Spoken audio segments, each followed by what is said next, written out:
Ibnu Sirin rahimahullah, beliau pernah mendengar ada satu anak muda lagi mencaci maki Hajjaj bin Yusuf. Kalau teman-teman belum tahu Hajjaj bin Yusuf ini, nama ini kalau dalam buku-buku sejarah Islam udah divonis buruk sekali. Karena orang ini dia panglima perang lah kalau kita sekarang ya. Jenderal perang Khilafah Umayyah pada saat itu, tapi orang ini agak zalim. Kalau ada orang tidak sepaham sama dia dibunuh. Mau ulama pun dibunuh semua sama dia. Sahabat Nabi dia nggak peduli. Hajjaj ini yang membunuh Abdullah bin Zubair, sahabat Nabi radhiyallahu anhu. Habis dibunuh disalib sama dia. Orangnya kejam sekali gitu. Ini kasih cerita teman-teman sekalian. Hajjaj bin Yusuf ini karena buruknya perbuatannya banyak orang yang cerita buruknya. Ini teman-teman yang suka gosip ambil pelajaran. Ibnu Sirin lewat. Apa kata Ibnu Sirin? Perkataannya begini. Diam kau hai saudaraku. Diam, sekarang kamu diam. Sesungguhnya Hajjaj yang sedang kamu ceritain itu sedang menuju ke Tuhannya. Dia sedang menuju kepada kematian. Dan kau juga sedang menuju ke Tuhanmu. Dan pasti kamu dan dia pada hari kiamat dipertemukan oleh Allah. Apa kata Ibnu Sirin nasihatnya? Pada saat nanti kamu sedang antri ditimbang amalmu dan Hajjaj masih nunggu untuk ditimbang, kau akan temukan dosa yang paling kecil yang kau lakukan lebih berat di sisi kamu daripada dosa terbesarnya Hajjaj. Jadi kalau kau lagi ditimbang amalmu nanti, dosa kecil pun bisa berbahaya buat kau bisa masuk neraka. Itu pada saat ditimbang amalmu kau lebih takutin daripada dosa terbesarnya Hajjaj. Karena Hajjaj belum ditimbang amalnya. Itu artinya kamu hati-hati. Perbuatanmu sendiri bisa menjerumuskan kamu. Lalu dibilang oleh Ibnu Sirin rahimahullah, setiap orang bertanggung jawab terhadap apa yang dia lakukan. Dan ketahuilah, pasti Allah akan mengambil dari Hajjaj hak-hak orang yang telah dia zalimi. Hajjaj pernah bunuh orang, pernah caci maki orang, pernah mengambil haknya orang lain. Allah pasti akan ambil hak orang lain dari dia. Pahalanya dikasih ke situ. Tapi jangan lupa, kata Ibnu Sirin, juga Allah akan memberikan kepada Hajjaj hak-haknya dari orang yang menzaliminya. Baik, kalau Hajjaj pernah bunuh orang, pernah ini, urusan dia sama Allah. Kalau kau bisa nasihatin depan matanya, nasihatin depan matanya. Kalau enggak, jangan. Karena kalau kau ceritain dia, kau pun nanti akan diambil pahalamu dikasih ke Hajjaj. Ngapain kamu kasih pahala ke dia? Seperti itulah bahasanya. Lalu kata dia, mulai sekarang jangan pernah kau sibukkan dirimu untuk mencaci maki orang lain. Ada orang subhanallah begitu ya. Tiap hari cuma tahu kesalahan orang lain. Padahal dia sendiri punya banyak kekurangan.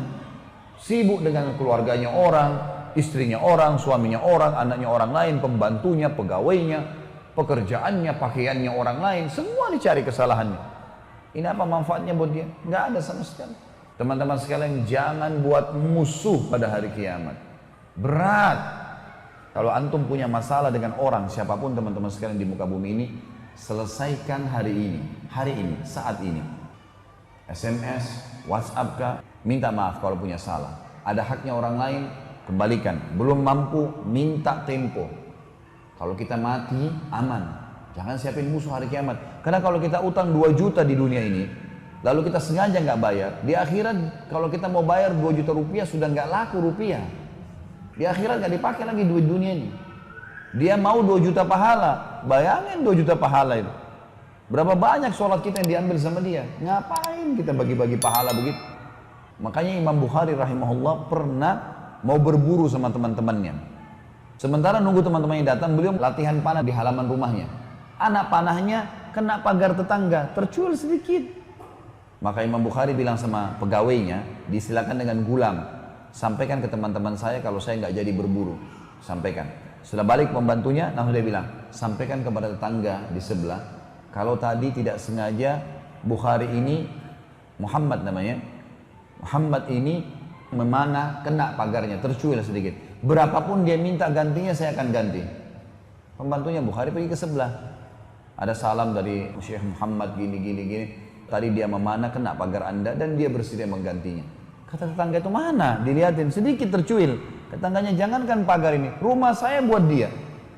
Saya maafin. Waktu pembantu Imam Bukhari kembali teman-teman sekalian, apa yang terjadi? Imam Bukhari tahu berita, sujud syukur kepada Allah. bersedekah kepada fakir miskin. Kenapa? Karena nggak jadi punya musuh hari kiamat, karena pagarnya orang tercuil sedikit.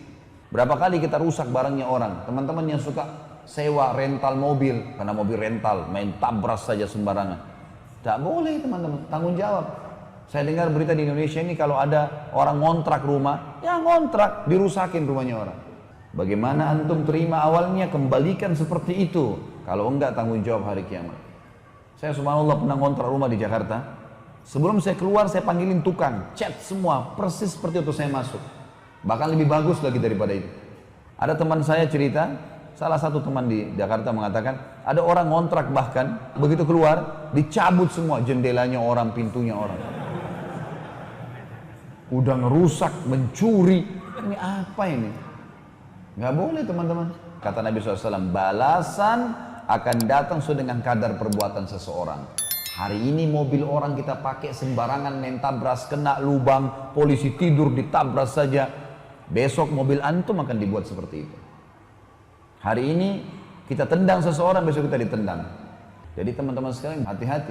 Allah maha mengawasi dan mengontrol. Kisah yang kedua teman-teman sekalian adalah kisah Hasan Basri rahimahullah. Hasan Basri ini pernah satu waktu lagi jalan mengantar jenazah. Sambil mengantar jenazah, Imam Hasan Basri sempat teman-teman sekalian berzikir. Subhanallah, alhamdulillah, wala ilaha illallah, Allahu akbar. Ada anak muda di sebelahnya nanya, wahai imam, kenapa anda berzikir? Mau tahu, ini kan ulama, kok bisa? Memang ada sunnahnya orang antar jenazah sambil berzikir gitu ya. Maka kata Hasan Basri, hai anak muda, saya mau tanya, kalau jenazah ini tiba-tiba hidup sekarang, apa yang dia buat? Apa yang akan dia lakukan dari amal soleh? Kata anak muda itu, dia akan sholat, dia akan puasa, dia akan bakti sama orang tua, dia akan sedekah. Kata Hasan Basri, kenapa kau bilang seperti itu? Dia bilang karena dia sudah tahu sekarang kalau orang mati tahu pentingnya amal soleh. Baik, apa dia akan buat dosa? Kata Hasan Basri. Anak muda ini bilang tidak mungkin. Kenapa? Loh, karena dia sudah tahu sekarang ada azab kubur, ada azab akhirat nanti. Dia udah tahu. Kata Hasan Basri, yang kau ucapkan benar itu, sangat benar. Tapi ketahuilah anak muda, bahwasanya jenazah ini tidak akan pernah hidup selamanya. Nasihatnya adalah, dan jadikan dirimu seakan-akan jenazah ini yang Allah hidupkan sekarang dan masih bisa beramal soleh.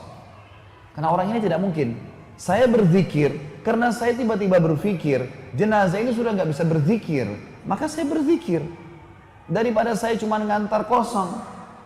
Teman-teman di sini, kalau kita lagi lampu merah misalnya, daripada antum cuma tahu lihat helmnya orang warna apa, merek mobilnya apa, zikrullah, astagfirullah wa atubu ilaih, astagfirullah wa atubu ilaih, zikir kepada Allah. Saya pernah praktekin teman-teman di Jakarta, pas lampu merah 1 menit 60 detik subhanallah. Saya coba mau tahu, saya ambil mushaf, ada Quran di dashboard mobil saya ambil, saya buka, saya bisa baca setengah halaman. Ternyata kalau kita maksimalkan waktu itu luar biasa. Saya pernah pakai 1 menit istighfar, bisa 100 kali. Caranya astagfirullah wa atubu ilaih, astagfirullah wa atubu ilaih. Yang paling ringkas. Salawat juga begitu, Allahumma shalli ala Muhammad, Allahumma shalli ala Muhammad, Allahumma shalli ala Muhammad. Bisa kita gunakan. Lagi beli barang di supermarket, teman-teman sekalian, buka baju saja dan mau pakai baju, itu bisa dapat pahala. Zikir. Dan kalau bisa fokus di 2 saja, astagfirullah dan alhamdulillah. Astagfirullah bersihin dosa, alhamdulillah password nambah nikmat. Itu saja. Alhamdulillah, alhamdulillah, alhamdulillah. Terus ucapkan kalimat itu. Isi dengan ibadah teman-teman.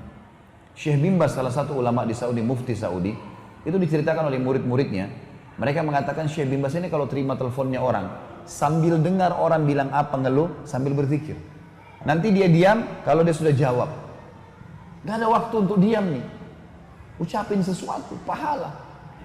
Kata Nabi SAW, kalau saya baca sekali subhanallah, walhamdulillah, wala ilaha illallah, wallahu akbar, 1 kali, lebih saya cintai daripada terbitnya matahari buat saya. Kata para ulama, maksudnya adalah kalau orang membaca 1 kali subhanallah, alhamdulillah, wala ilaha illallah, Allahu akbar, Allah akan kasih pada hari kiamat sesuatu yang membuat dia terkagum-kagum, mengalahkan terkagumnya dia dengan terbitnya matahari. Kata Nabi SAW, La haula wa la quwata illa billah. Harta karunnya surga. Kata para ulama hadis, maksudnya adalah orang kalau di depan istananya nanti, kalau dia baca la haula wala quwwata satu kali, Allah akan buka tanah surganya terbuka, keluar sesuatu hadiah buat dia. Seperti harta karun, dibuka menyenangkan hati dia. Entah apa isinya, Allahu alam. Tapi kata Nabi SAW begitu. Dua kalimat yang ringan di lidah, berat di timbangan hari kiamat, dicintai oleh Allah. Subhanallahi wa bihamdi, subhanallahil azim. Kata Nabi SAW, siapa yang membaca salawat untuk satu kali, Allah membaca salawat untuknya 10 kali. Maksudnya Allah tambahkan rahmat dan pengampunan terhadap dosanya. Rahmat atas kebutuhannya dan pengampunan dosanya dengan satu kali baca salawat. Kenapa nggak baca? Allahumma shalli ala Muhammad, Allahumma shalli ala Muhammad. Ini kita bicara yang ringkas dan simpelnya. Tentu ada lafaz-lafaz yang lebih panjang gitu kan. Contoh saja. Jadi gunakan teman-teman sekalian. Ini nasihat Hasan Basri yang sangat berharga sekali. Bagaimana dia memberikan nasihat kepada anak muda tadi.